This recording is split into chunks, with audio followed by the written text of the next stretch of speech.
सबसे पहले तो आप जैसे जो अच्छे मीडिया कर्मी हैं उनको धन्यवाद दे रहा हूं कि वो सही खबर तो दिखा रहे हैं, अफवाहें नहीं फैला रहे हैं।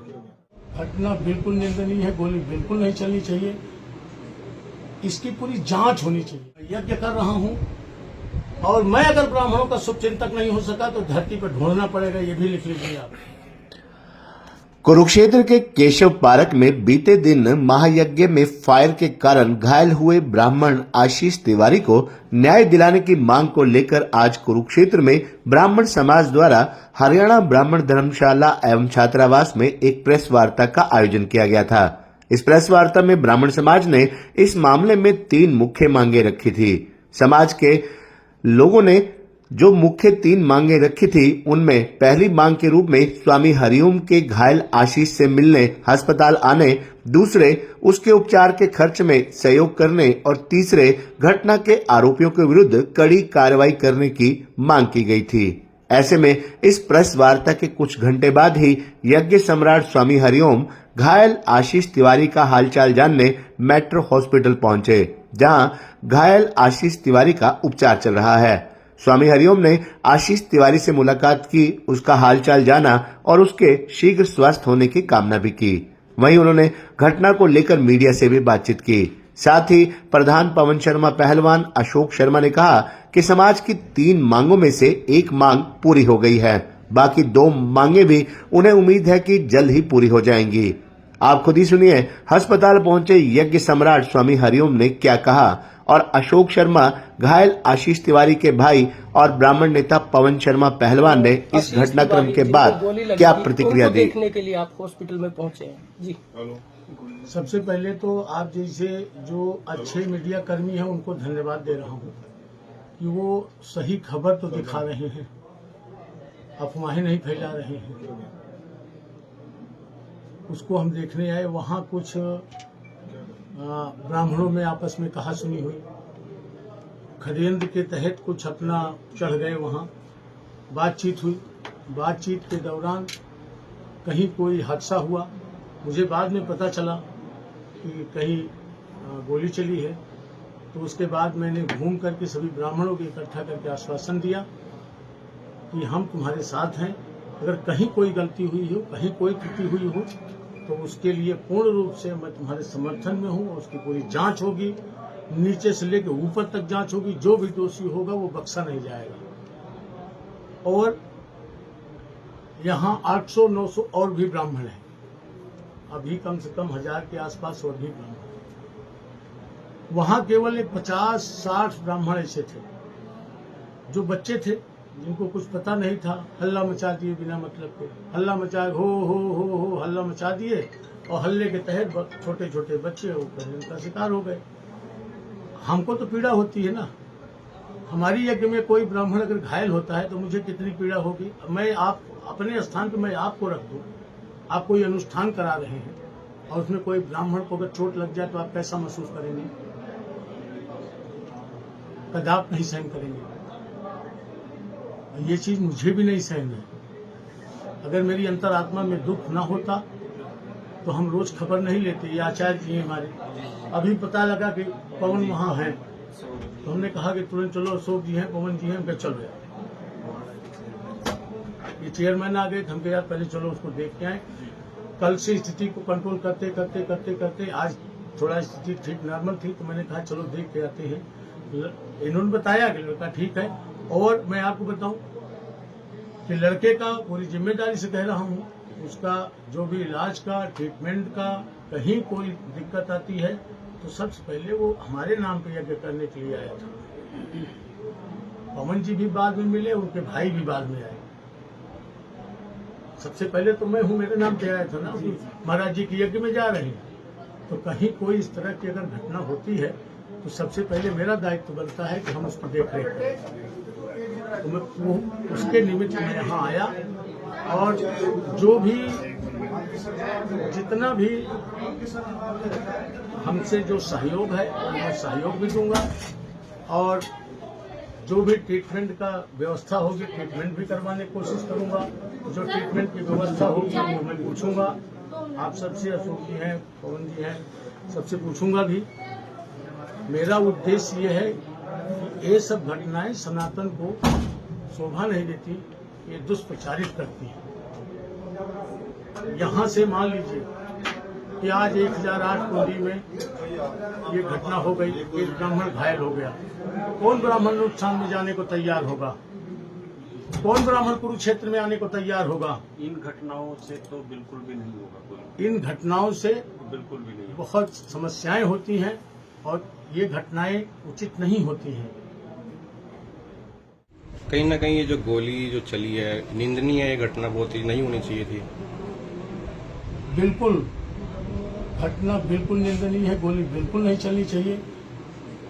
इसकी पूरी जांच होनी चाहिए, जी। जांच निकल के सामने आए। बॉडीगार्ड तो आपके हैं ना ये? नहीं, मेरे कोई बॉडीगार्ड नहीं है। ये कौन है? ये जो बाउंसर जो है ये कौन है? ये कोई बाउंसर वाउंसर नहीं है, सब ये शिष्य हैं हमारे। ये आ गए। आप तो नहीं पंडित जी, मैं आपको बताऊं, जो आप लोग सोच रहे हैं ना, मैं उस टाइप का बाबा नहीं हूँ। मैं गनर, मेरी बात सुनिए, नहीं, मैं गनर गार्ड नहीं रखता वक्ता। ठीक बात है। मैं अपने लड़के रखता हूँ, ब्राह्मण लड़के रखता हूँ। मेरे पास न कोई यांश है, सुनिए, न मेरे पास कोई यांश है। और पंडित जी, मैं आपको बहुत स्पष्ट बात बताऊं, मैं यज्ञ कर रहा हूं और मैं अगर ब्राह्मणों का शुभ चिंतक नहीं हो सका तो धरती पर ढूंढना पड़ेगा, ये भी लिख लीजिए। कुछ देर पहले प्रेस वार्ता की थी, मांग की गई थी कि स्वामी जी आकर घायल तिवारी से मिले। अब अस्पताल में आए, मुलाकात हुई, क्या बात हुई?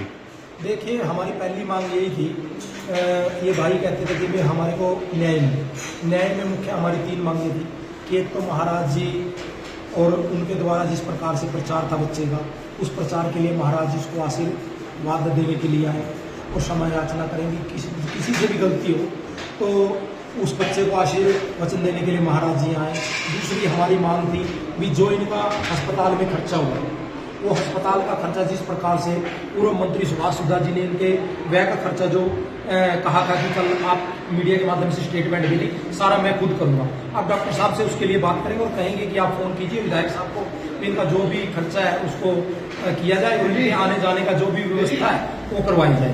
और तीसरी बात है, जो FIR कटी है उस व्यक्ति की गिरफ्तारी को लेकर कि पुलिस उसको जल्दी से जल्दी गिरफ्तार करे और इस न्याय सिस्टम में इन लोगों का भी विश्वास हो। ये प्रदेश से आए हुए लोग हैं, इनको भी लगे कि हरियाणा में न्याय प्रणाली दुरुस्त है, क्योंकि यहाँ भी बीजेपी की सरकार है, यूपी में बीजेपी की सरकार है। इनको ये नहीं लगना चाहिए कि सरकारों में भी मतभेद है, आपस में काम करने के तरीके भी मतभेद है। तो हमारा यही है कि मुख्य 3 मांगे थी, जिसमें से एक मांग महाराज जी अब आके पूरी कर चुके हैं। दूसरी मांग ये है कि डॉक्टर साहब से बात करेंगे, विधायक साहब से फोन करके इनका जो भी खर्चा है वो दिलवाएंगे। और तीसरी बात है कि उनको गिरफ्तार किया जाए, जो व्यक्ति है उसको एक आज या कल के अंदर पुलिस उस व्यक्ति का नाम सामने रखे भी ये व्यक्ति था जिसने गोली। तिवारी जी, आप संतुष्ट हैं जो अब महाराज यहाँ आए हैं, बातचीत हुई? हमारी 3 मांगे थी, भाई साहब से मिले, हमारी मांगे थी जो 3 में से 1 मांगे पूरी हुई, सिर्फ महाराज जी आके आशीर्वाद दिए। पहली दूसरी मांगे है कि हमारी मांगे है कि आरोपी जो जिसने भी गोली चलाई है, पिस्टल से गोली चलाई है, वो बाबा की सुरक्षा गार्ड में था। तो कहीं ना कहीं बाबा की कुछ कमेटी में कुछ उसका रिकॉर्ड होगा कि कौन व्यक्ति ड्यूटी पर आ रहा है, कौन जा रहा है, कौन किस व्यक्ति की ड्यूटी कहाँ पर लगाई गई है, उस व्यक्ति को चिन्हित किया जाए और उस व्यक्ति को 24 घंटे के अंदर गिरफ्तारी कराई जाए। और दूसरी मांग ये है कि हमारा जितना भी खर्चा यहाँ लगा है, हम जाएंगे वहाँ भी, लखनऊ भी हमारा रेफर करा रहे हैं, जितना भी लखनऊ में लगेगा। ऐसे तो हम घर लेके चले नहीं जाएंगे, क्योंकि मेरी माता जी अस्वस्थ हैं, इस कारण मुझे वहाँ रेफर कराना पड़ रहा है। तो हम वहाँ लेके जाएंगे लखनऊ में, चाहे मेदांता हॉस्पिटल या हम चंदन हॉस्पिटल, दोनों में से एक हॉस्पिटल में हम भर्ती कराएंगे। यहाँ और वहाँ का दोनों का मुझे खर्चे का पूरा मुआवजा दिया जाए। और प्राथमिकता ये है कि तत्काल प्रभाव से 24 घंटे के अंदर आरोपी को गिरफ्तार किया जाए। अन्यथा हम उत्तर प्रदेश से आता हूँ, जिस प्रदेश से आता हूँ, ये महायुग चल रहा है। ऐसी घटनाएं जो हमारे उत्तर प्रदेश में हुई होती, परम पूज्य महाराज योगी आदित्यनाथ की सरकार थी, 24 घंटे नहीं लगता उसको घसीट को नाक के बगल रगड़ते, अब तक आरोपी सड़कों के पीछे होता। ये हमारे उत्तर प्रदेश बाबा योगी आदित्यनाथ की खासियत है। अब इससे ज्यादा हम क्या कहें, यहाँ भी बीजेपी सरकार है, वहाँ बीजेपी सरकार है, ये ऐसा यहाँ नहीं हो पा रहा है, तो इससे मतलब बीजेपी सरकार यहाँ फेल है। तो भाई से मुलाकात होगी, भाई ठीक है? हाँ, भाई ठीक है, खतरे से बाहर है। तो गोली उसको क्रॉस कर गई है, आर पार हो गई है। भाई मेरा आरोपी को पहचानता है, जिसने गोली चलाई है उसके सामने एक आरोपी को खड़ा किया जाएगा तो वो पहचान सकता है। ऐसे झूठा व्यक्ति को खड़ा कर दिया जाए कि इसने गोली चलाई है तो मेरा व्यक्ति भाई बता सकता है कि इन्होंने गोली नहीं चलाई है। मेरा भाई खुद अपने आंखों के सामने गोली चलाने वाले व्यक्ति को देखा है। और इस यहाँ की सरकार से मेरे निवेदन है कि उसको तत्काल 24 घंटे के अंदर आरोपी को गिरफ्तार किया जाए, जेल सलाखों में। तो यहाँ से लेकर जा रहे हैं भाई को छुट्टी करा के? यहाँ से हम रेफर करा रहे हैं लखनऊ के लिए। वहाँ मेरी माता जी की हाई ब्लड प्रेशर की पेशेंट है, यदि वो नहीं देखेगी तो हो सकता है कोई और अनहोनी ना हो जाए, इसलिए बच्चे को ले जाना लखनऊ बहुत जरूरी है। धर्मशाला में प्रेस वार्ता की थी, मांग की गई थी कि महाराज यहाँ आकर उससे मिले, बातचीत करें।